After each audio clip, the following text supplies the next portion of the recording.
I did get a chance to look inside the craft. It's a really weird-looking thing.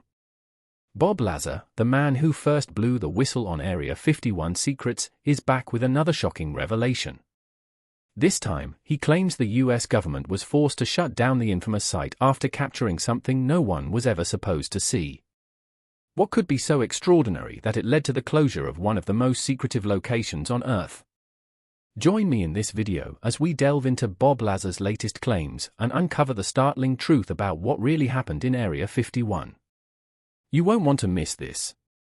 Area 51 has been the subject of countless conspiracy theories, speculations, and wild rumors. This highly classified Air Force facility in the Nevada desert has been at the center of UFO lore and government secrecy since the 1950s. But what exactly is it about this place that fuels so much intrigue? In 1989, Bob Lazar, a physicist who claimed to have worked at a site known as S for near Area 51, came forward with astonishing allegations. He said he was part of a team reverse engineering alien technology. According to Lazar, the government had in its possession several extraterrestrial spacecraft, and his job was to understand how they worked. Lazar's revelations were met with skepticism and controversy. Despite this, his story has persisted, and he has become a central figure in the UFO community. Recently, Lazar has come forward with new information that is even more shocking. What I saw at Area 51 and S4 was beyond anything I had ever imagined, but what happened recently was on a whole new level, he said. The government had to shut down operations because they captured something they could no longer contain. It was something so extraordinary that they couldn't risk it being exposed to the public. According to Lazar, the government's latest capture at Area 51 wasn't just another piece of alien technology, it was something alive. Lazar claims that the entity was unlike any known life form on Earth, and its existence posed a potential threat not just because of what it could do, but because of the implications it had for our understanding of life in the universe. The situation became so critical that the government decided to shut down parts of Area 51 to contain the entity and prevent any leaks. Lazar suggests that this shutdown is not just a temporary measure but a long-term plan to reassess and secure the facility. If Bob Lazar's claims are true, this would represent one of the most significant events in human history. The capture of a living extraterrestrial being would not only confirm the existence of alien life but also force us to rethink our place in the universe. The government's decision to shut down Area 51 would make sense as they try to manage the situation and understand the implications of this discovery. The government, of course, has neither confirmed nor denied Lazar's latest claims. Area 51 remains shrouded in secrecy, and access to the facility is still heavily restricted. This has only fueled more speculation and curiosity. For over half a century, it has captivated Americans. The mysterious area has served as the setting for numerous films and television shows, including *The X-Files*, and the 1996 summer smash hit *Independence Day Star. In 2019, a jokester managed to get millions of people to say yes to trespassing, catapulting this famous but mysterious site into the spotlight. College student Matty Roberts, 21, made the decision to establish a Facebook event in June 2019 with the title Storm Area 51, They Can't Stop All of Us.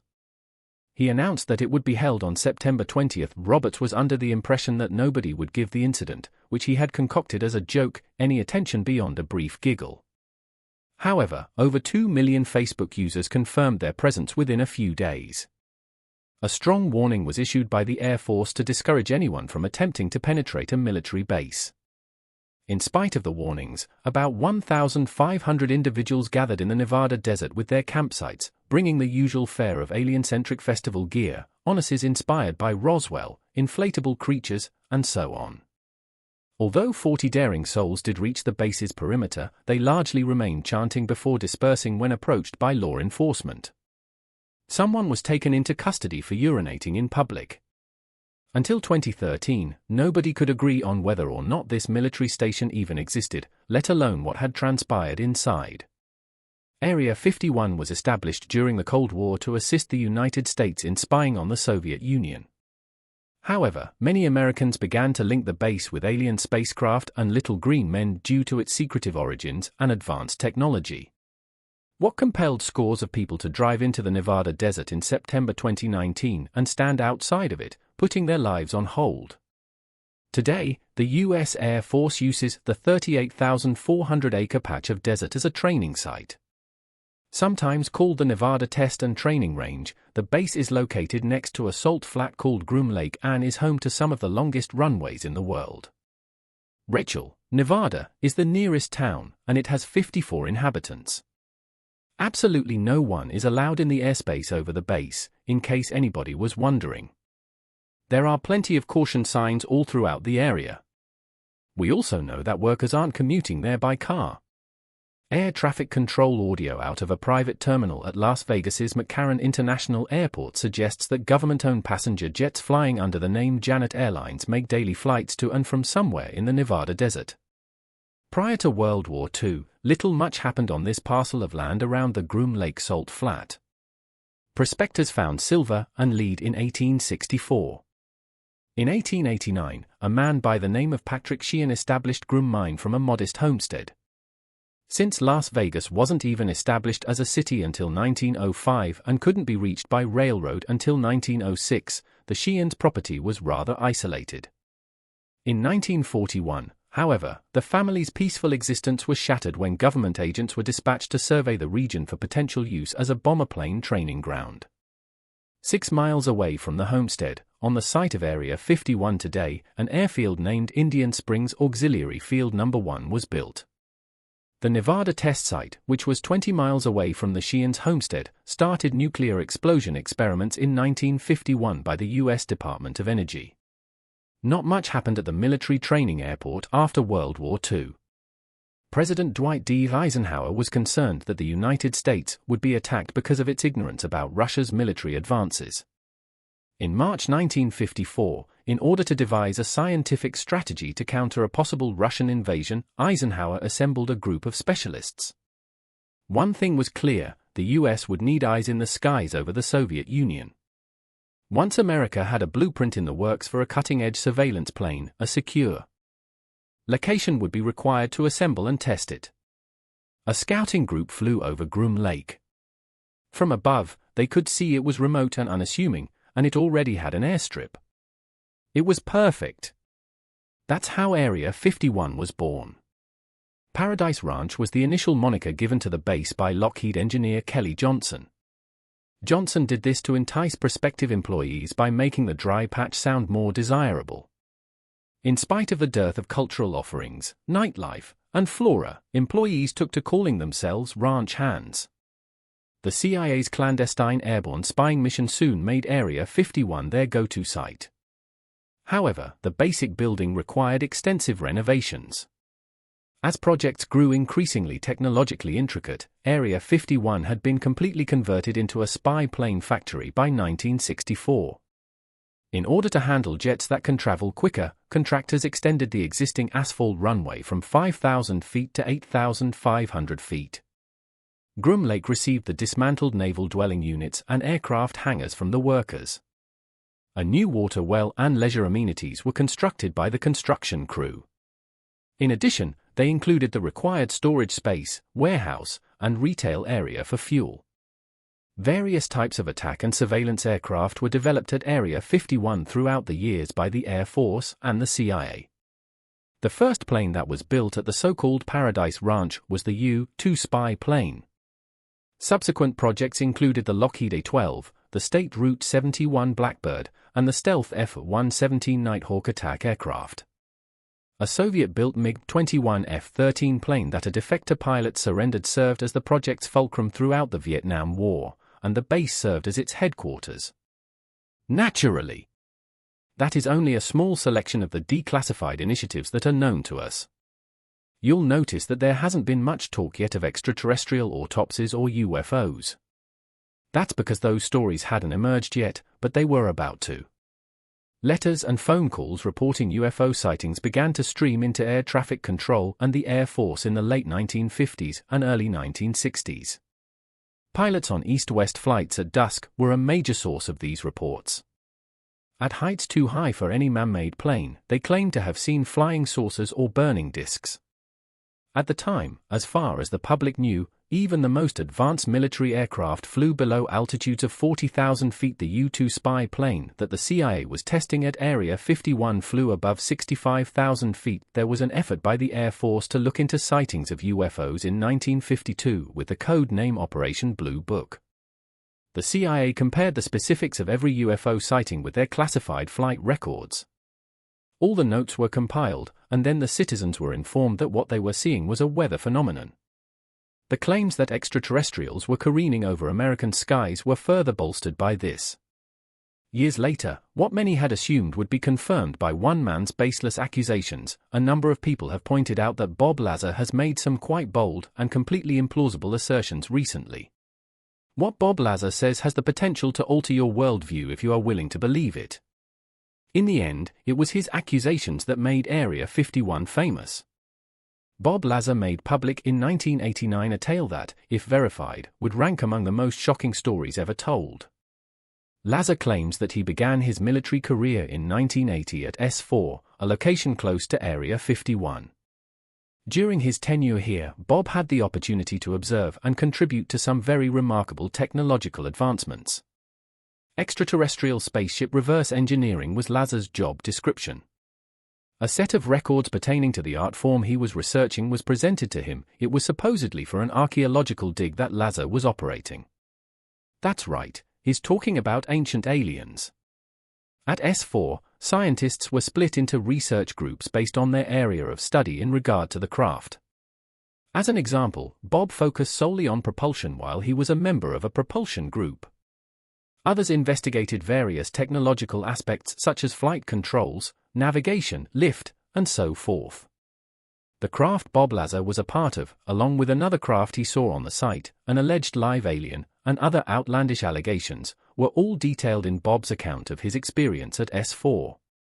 Bob found out that the Air Force would test their re-engineered craft over Groom Lake in the middle of the night.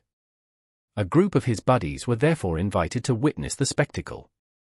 After a few of these trips, Lazar's employer learned of the UFO watch parties and let Bob go.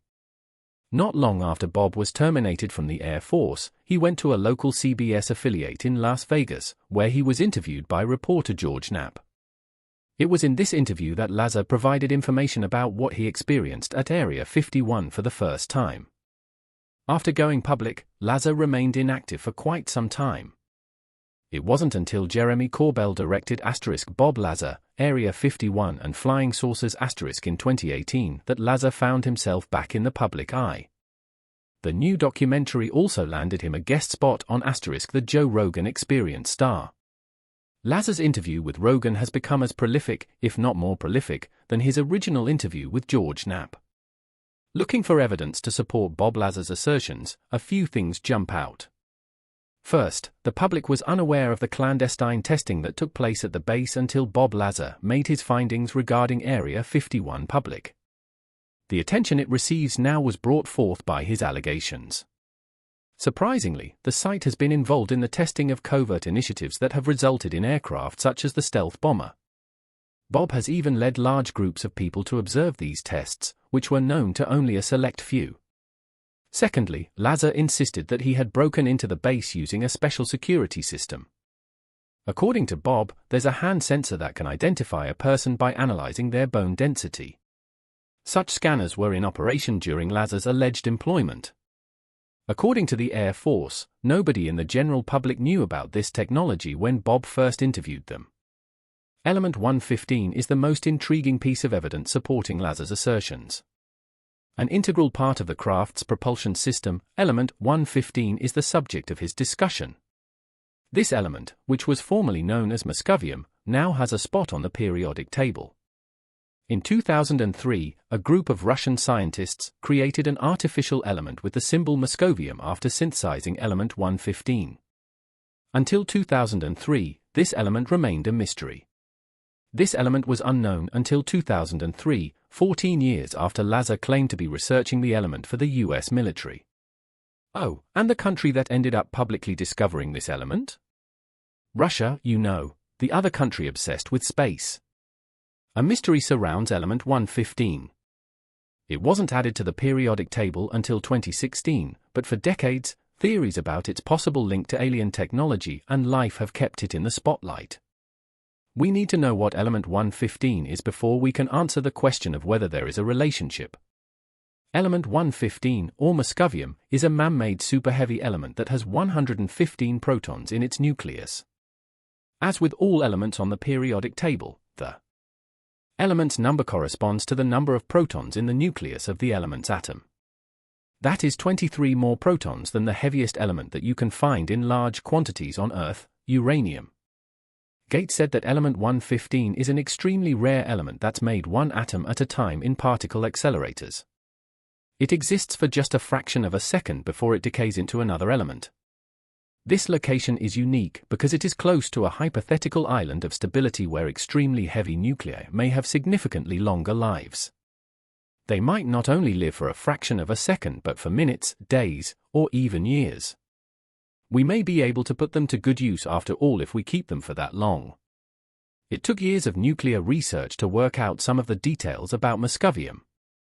It wasn't until 2018 that Lawrence Livermore National Laboratory scientists figured out that the element's mass or atomic weight, the total number of protons and neutrons in an atom, was 288. To nab this vital number, they repeated the process that the first discoverers used to pin down the element. In doing so, they managed to produce roughly one atom of muscovium per day, and that atom was captured by an instrument called Fiona for the identification of nuclei, which, to the untrained eye, looks like a small metal bank vault. Following in the footsteps of the original discoverers, they were able to nail down this crucial quantity. This allowed them to create about one atom of muscovium daily, which was then collected using an apparatus known as Fiona for the identification of nuclei, which resembles a miniature metal bank vault to the uninitiated. So, science, which is both real and substantial, has replaced the pleasure of little green men and magnificent spacecraft. The indicator that we are expanding our understanding of the cosmos, according to Gates, is happening. Muscovium has no known applications outside of academia at this time. If what Lazar said about his time at Area 51 is true, then the proof is fairly strong. Furthermore, there is equally convincing proof that Bob is making everything up. To start, it appears like Bob is having a little trouble getting his narrative straight. A few plot points have evolved between his first and second series of appearances. Bob first said he saw an actual extraterrestrial being questioned by two agents, then he changed his story and said he saw a lifelike mannequin designed to resemble the extraterrestrials. According to Lazar, his educational and professional credentials are quite remarkable, but when we contacted his previous places of employment and educational institutions, we found no evidence of his presence. In the case of the Air Force, this is the one exception. Despite the military group's denials, Lazar's name and contact details from their personnel phone books from that period are still floating around. Behavioral analysts examined Bob's interview body language and concluded he was being dishonest. Delving into Lazar's background beyond his peculiar stories revealed a wealth of information. Serious doubts regarding his dependability were cast by investigations.